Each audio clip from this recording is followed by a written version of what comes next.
नमस्कार दोस्तों, विनायक क्लासेस प्रयागराज के यूट्यूब चैनल पर आप सभी का हार्दिक स्वागत है। दोस्तों, जैसा कि आप सभी को बिल्कुल पता होगा कि अपनी जो सीडीपी की क्लास है वो बिल्कुल सिलेबस के अकॉर्डिंग चल रही है, जिसमें हम लोगों ने तकरीबन 25 क्लास को पूरा कंप्लीट कर लिया है। आज दोस्तों आपका 26वें नंबर का क्लास है और बहुत ही इंपॉर्टेंट क्लास है, क्योंकि आज की इस वीडियो में हम लोग विस्तार से चर्चा करने वाले हैं लॉरेंस कोहेलबर्ग साहब के बारे में और उनके नैतिक विकास के सिद्धांत के बारे में। तो कहीं ना कहीं आज की ये वीडियो आपके लिए बहुत ही इंपॉर्टेंट है, इसलिए आपसे सिर्फ एक ही गुजारिश है कि आप सभी लोग बिल्कुल वीडियो में लास्ट तक जरूर बने रहें और अपने साथ में पेपर और पेन लेकर के बैठे, जिससे कि आपको जो भी इंपॉर्टेंट पॉइंट्स मिलते जाए उन्हें आप साथ साथ नोट डाउन करते चले, जिससे कि आपको एग्जाम के समय में रिवीजन करने में भी थोड़ी सी सहूलियत मिल सके। तो चलिए दोस्तों, बिना किसी देरी के आज की इस क्लास को हम लोग स्टार्ट करते हैं, जिसमें हम लोग सबसे पहले लॉरेंस कोहेलबर्ग साहब के बारे में समझ लेते हैं कि ये क्या थे, कैसे थे, इनका जीवन परिचय पूरा विस्तार से देखने के बाद हम लोग इनके नैतिक विकास के सिद्धांत के बारे में बिल्कुल विस्तार तरीके से देखने वाले हैं। तो दोस्तों, बात करें लॉरेंस कोहेलबर्ग साहब के बारे में तो देख सकते हैं कि जो लॉरेंस कोहेलबर्ग साहब थे एक अमेरिकी मनोवैज्ञानिक थे। इन्हें नैतिक विकास के सिद्धांत के लिए जाना जाता है। हार्वर्ड विश्वविद्यालय के ये प्रोफेसर भी थे और इन्होंने 1970 में नैतिक विकास का सिद्धांत यानी कि मोरल डेवलपमेंट थ्योरी को दिया था। तो यहाँ से आपके 3-4 क्वेश्चन बार बार बन जाते हैं कि लॉरेंस कोहेलबर्ग क्या थे। एक अमेरिकी मनोवैज्ञानिक थे, इन्हें नैतिक विकास के सिद्धांत के लिए जाना जाता था और ये हार्वर्ड विश्वविद्यालय के प्रोफेसर भी थे। नैतिक विकास के सिद्धांत को इन्होंने 1970 ईस्वी में दिया था। ये सारे क्वेश्चन आपसे आपके सीटेट एग्जाम में पूछ सकते हैं, तो आपको इनको बिल्कुल नोट डाउन करके रख लेना है। वहीं पर देख सकते हैं कि यह सिद्धांत जो है वह पियाजे और जॉन डेवी के विचारों पर आधारित था। तो कभी कभी आपसे यह भी प्रश्न पूछ लेता है कि जो लॉरेंस कोहेलबर्ग साहब थे उनके जो सिद्धांत थे वो किनके विचारों पर आधारित था, तो आपको उत्तर में बिल्कुल सही करना है कि ये पियाजे और जॉन डेवी के विचारों पर बिल्कुल इनका जो सिद्धांत था वो आधारित था। अब दोस्तों, ये एक छोटी कथा के माध्यम से बिल्कुल सारी चीजें अपने सिद्धांत को समझाने का प्रयास करते हैं। वो कौन सी कथा है उसके बारे में हम लोग भी विस्तार तरीके से देखेंगे। तो चीजों को आपको बस सुनते जाना है। अगर आप कहीं ना कहीं चीजों को अच्छे से केवल सुन लेते हैं तो यहां इस सेक्शन से आपके कोई भी क्वेश्चन गलत नहीं होंगे। बात करें दोस्तों विस्तार से, तो देख सकते हैं कि कोहेलबर्ग अपने प्रयोगों में छोटी कथाओं को उपस्थित कर उसमें संबंधित नैतिक समस्याओं के संबंध में प्रश्न पूछते थे। उनके द्वारा पूछे जाने वाली कथाओं में से एक लघु कथा निम्न है, जो कि बहुत ही फेमस है। यानी कि यूरोप में एक महिला मौत के कगार पर थी। डॉक्टरों ने कहा कि इससे एक दवाई है जिससे शायद उसकी जान बच जाए। वो एक तरह का रेडियम था जिसकी खोज उस शहर के एक फार्मासिस्ट ने तभी की थी। दवाई बनाने का खर्चा भी बहुत था और दवाई बनाने के खर्च से 10 गुना ज्यादा वो जो फार्मासिस्ट था पैसे मांग रहा था। उस औरत का इलाज करवाने के लिए उसका पति जो हिंज था उन तक पहुंचा और उनके पास चूंकि पैसा था नहीं, इसलिए वह कुछ पैसे उसे मिले। यानी कि दोस्तों वो अपने दोस्तों नात हित के बाद पास गया और कुछ पैसे जुटाए, लेकिन यहाँ पर देख सकते हैं कि उसे केवल कुछ ही पैसे उधार मिले, जो कि दवाई के दाम से आधे ही थे। उसने दवाई वाले से कहा कि उसकी पत्नी मरने वाली है, वो उस दवाई को सस्ते में दे दे, वह उसे पैसे बाद में दे देगा। यहाँ पर आप देख सकते हैं कि फिर भी दवाई वाले ने नहीं माना और कहा कि मैं उसे दवाई नहीं दूंगा, क्योंकि उसने दवाई की खोज जो है वो बहुत ही मेहनत के साथ की थी। उसमें उसके बहुत सारे पैसे भी खर्च हो गए। मैं इसे बेचकर पैसे कमाऊंगा, ऐसा उसने बिल्कुल कहा। तब हिंज ने मजबूर होकर के उसकी दुकान को तोड़ करके वो दवाई बिल्कुल चुरा ली और अपनी पत्नी को ले आकर के दे दिया। यानी कि दोस्तों ये कहानी अब आपको बिल्कुल अच्छे तरीके से सुन लेना है। उसके बाद मैं आपको जब इनके सिद्धांत के बताऊंगा तो आपको ये कहानी क्यों यहाँ पर सम्मिलित किया गया इसके बारे में बहुत ही अच्छे तरीके से समझ में आ जाएगा। इस कहानी के आधार पर कोहेलबर्ग ने 3 शब्दों पर विशेष बल दिया। वो कौन से बल हैं उन्हीं के बारे में हम विस्तार से चर्चा करेंगे, तो ये चीजें बिल्कुल आपको अच्छे से समझ में आ जाएंगी। यानी कि दोस्तों उन्होंने नंबर 1 पर जो बताया वो कहा कि ये नैतिक दुविधा, और दूसरे नंबर पर नैतिक तर्कड़ा, और तीसरे नंबर पर नैतिक कार्रवाई। ये आपका बार बार प्रश्न पूछा जाता है कि नैतिक दुविधा क्या है। यहाँ से आपके एग्जाम्पल दे दिया जाता है और ये पूछ लेता है कि ये नैतिक दुविधा के अंतर्गत आएगा या फिर नैतिक तर्कड़ा के अंतर्गत आएगा या फिर ये नैतिक कार्रवाई के अंतर्गत आएगा।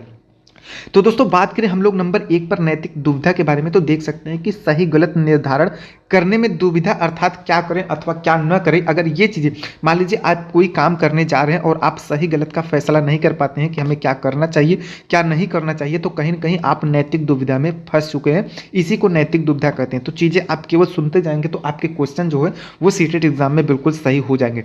बात करें नैतिक तर्कड़ा के संबंध में, तो देख सकते हैं कि सही गलत के निर्णय में शामिल चिंतन प्रक्रिया, जैसे कि हिंज अगर चोरी करेगा तो उसे पुलिस पकड़ लेगी और नहीं करेगा तो उसकी बीवी मर जाएगी।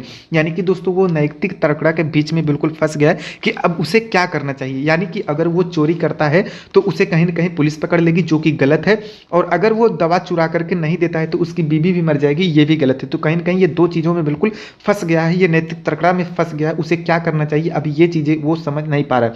अब उसको जो अच्छा लगेगा वो दोनों चीज़ें में से वो एक चीज़ को कर देगा। वहीं आपका नंबर 3 पर बात करें नैतिक कार्रवाई, यानी कि अब वो सही गलत पर विचार करने के बाद अब चयनित करेगा कि नैतिक व्यवहार प्रदर्शित करेगा कि उसे क्या करना चाहिए, जो उसे सही लगेगा उसे वो कर देगा। जैसे यहाँ पर उसे चोरी करेगा तो पुलिस पकड़ लेगा, ये तो उसको समझ में आ गया, लेकिन कहीं ना कहीं उसको ये समझ में आया कि पुलिस पकड़ लेगा ये तो ठीक है, लेकिन अगर हम कहीं ना कहीं दवा नहीं चुराएंगे तो मेरी बीवी मर जाएगी। तो मेरी बीवी के मरने से अच्छा है कि मैं जो है पुलिस के हवाले बिल्कुल चला जाऊँ, पुलिस मुझे पकड़ ले, बाद में तो मैं छूट ही जाऊँगा, लेकिन बीवी मेरी कहीं ना कहीं बच जाएगी। तो वो नैतिक कार्रवाई कर दिया और वो चोरी करके उस दवा को अपने बीबी को बिल्कुल दे दिया। तो ये तीनों पॉइंट आपको बिल्कुल याद करके रखना है, स्क्रीनशॉट लेके रखना है, नोट डाउन करके रखना है अपने नोट्स में, क्योंकि यहीं से आपके बार बार क्वेश्चन पूछ लिए जाते हैं। जहां पर भी आपका लॉरेंस कोहलबर्ग साहब के बारे में प्रश्न बनता है, यही 3 पॉइंट से आपका विशेष करके देखा गया कि आपका क्वेश्चन बन जाता है। अब दोस्तों वहीं पर अगर हम लोग बात करें कोहलबर्ग साहब के नैतिक विकास के कुछ चरण के बारे में, तो देख सकते हैं कि नंबर 1 पर आपका आ जाता है प्राक, यानी कि रूढ़िगत नैतिकता का स्तर, यानी कि इसका कभी काल से भी आपका प्रश्न पूछ लिया जाता है। तो इसका जो काल होता है वो 4 से 10 वर्ष तक का होता है। यानी कि दोस्तों अगर हम इसके बारे में विस्तार से चर्चा करें तो देख सकते हैं कि इस अवस्था में नैतिकता बिल्कुल शून्य होती है, यानी कि बच्चे जो है वो सही और गलत के बारे में बिल्कुल पता नहीं कर सकते हैं कि उनको सही क्या चीज़ें लग रही हैं और क्या चीज़ें गलत लग रही हैं। इस अवस्था को 2 भागों में बांटा गया है, यहां से आपके हर बार क्वेश्चन बन जाते हैं। नंबर 1 पर आपका आ जाता है दंड एवं आज्ञा पालन उन्मुखता, यानी कि इसमें बच्चे की जो नैतिकता होती है वो सजा और आज्ञा पालन पर आधारित होती है। अर्थात बच्चे ने सोचा कि अगर वह हिंज की तरह चोरी करेगा तो उसे सजा मिलेगी। यानी कि दोस्तों यहाँ पर आप देख सकते हैं कि ये जो स्टेज होता है ये दंड एवं आज्ञा पालन पर आधारित होता है। यानी कि इसमें बच्चे जो छोटे छोटे थे वो कहीं ना कहीं समझ गए थे कि अगर वह चोरी करेगा तो उसे पुलिस पकड़ लेगी, क्योंकि यहाँ पर वो नैतिक कार्यवाही के अंतर्गत ये चीज़ें बिल्कुल आप समझ गए हैं। वहीं पर दोस्तों नंबर 2 पर बात करें तो देख सकते हैं कि साधनात्मक सापेक्षता तथा उन्मुखता, यानी कि इसमें बच्चे की नैतिकता जैसे को तैसे पर आधारित होती है। अर्थात आप उसके साथ जैसा व्यवहार करेंगे वह भी आपके साथ वैसा ही व्यवहार करेगा। जैसे अगर हम इसको एक एग्जाम्पल के माध्यम से समझें तो एक बच्चे ने दूसरे बच्चे की कलम तोड़ दी तो दूसरे ने भी उसकी कलम तोड़ दी। यानी कि बच्चा यहाँ पर बिल्कुल जैसे को तैसा जवाब देगा, वो ये नहीं समझेगा कि उसने मेरी कलम तोड़ दी है तो मुझे उसकी कलम को नहीं तोड़ना चाहिए, लेकिन वो क्योंकि यहाँ पर जैसे को तैसा बिल्कुल व्यवहार पर आधारित होता है तो वो उसकी कलम तोड़ दी है तो वो उसका भी कलम तोड़ देगा। तो यहाँ आप इस नंबर 2 पॉइंट से ये सारी चीज़ें बिल्कुल याद कर सकते हैं, नोट डाउन करके रख सकते हैं। अब दोस्तों इनके नंबर 2 स्टेज की बात करें तो देख सकते हैं कि लॉरेंस कोहलबर्ग साहब के नंबर 2 पर आपका आ जाता है रूढ़िगत नैतिकता का स्तर, यानी कि ये जो काल होता है ये 10 वर्ष से लेकर के 13 वर्ष तक का होता है। अर्थात इस अवस्था में बालक दूसरे लोगों के मानकों को अपने अंदर समावेशित कर लेता है तथा उस के अनुसार सही गलत का निर्णय लेता है। यानी कि दोस्तों दूसरों के अनुसार ये सही गलत का फैसला लेते हैं। इसे भी हम 2 भागों में बिल्कुल बांटते हैं। अब वो कौन से 2 भाग हैं तो यहाँ पर आप बिल्कुल विस्तार तरीके से देख सकते हैं। नंबर 1 पर बात करें तो देख सकते हैं कि अच्छा लड़का या फिर अच्छी लड़की अवस्था, इस अवस्था में बालक प्रशंसा पाने के लिए दूसरों की अनुकरण करता है, यानी कि नकल करता है। जैसे अगर तुम प्रतिदिन पैर छूकर स्कूल जाओगे तो तुम सबसे अच्छे बच्चे बन जाओगे। यानी कि एक बच्चा अगर पैर छू करके स्कूल जाता है अपने माता पिता का, तो कहीं ना कहीं दूसरा बच्चा भी देख करके अच्छा लड़का बनने का प्रयास करेगा कि मैं उसकी तरह भी अपने माता पिता का पैर छू करके अगर विद्यालय जाऊंगा तो कहीं ना कहीं मैं भी अच्छा बच्चा बन जाऊंगा। तो ये आपका यहाँ से आ जाता है पहला क्वेश्चन। अब इसके आधार पर आपको कई सारे एग्जाम्पल आपके सीटेट एग्जाम में देखने को मिल सकते हैं। तो अगर ये एग्जाम्पल आपको बिल्कुल याद रहेगा तो इसी के आधार पर आपसे कैसे भी क्वेश्चन पूछ ले आप बिल्कुल सही कर ले जाएंगे।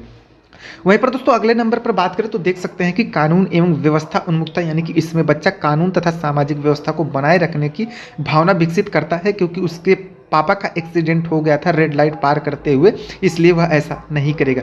यानी कि दोस्तों वो कानून व्यवस्था को बिल्कुल जो नियम कायदे कानून है उनको बनाए रखने का प्रयास करता है, क्योंकि उसे पता है, क्योंकि वो एक बार अपने पापा के साथ जा रहा था और उसके पापा ने रेड लाइट तोड़ दी तो उसका एक्सीडेंट हो गया और उसका पिता जो है वो मर गया और बच्चा बच गया। तो कहीं ना कहीं अब वो चीज़ें उसे याद है कि बिल्कुल उसे रेड लाइट पार नहीं करना है, क्योंकि अगर हम कानून के खिलाफ जाते हैं तो कहीं ना कहीं हमारा एक्सीडेंट हो जाएगा, हमको नुकसान हो जाएगा। तो कानून एवं व्यवस्था उन्मुक्ता के अंतर्गत आप ये सारी चीज़ें बिल्कुल देख सकते हैं और ये आप एग्जाम्पल भी याद करके रख सकते हैं ताकि आपसे कैसे भी घुमा फिरा के क्वेश्चन पूछे तो आप उसे बिल्कुल सही कर ले जाएं। अगले नंबर पर बात करें दोस्तों तो देख सकते हैं कि नंबर 3 पर आपका आ जाता है उत्तर रूढ़िगत नैतिकता, यानी कि इसका जो काल होता है वो 13 वर्ष से ऊपर का होता है।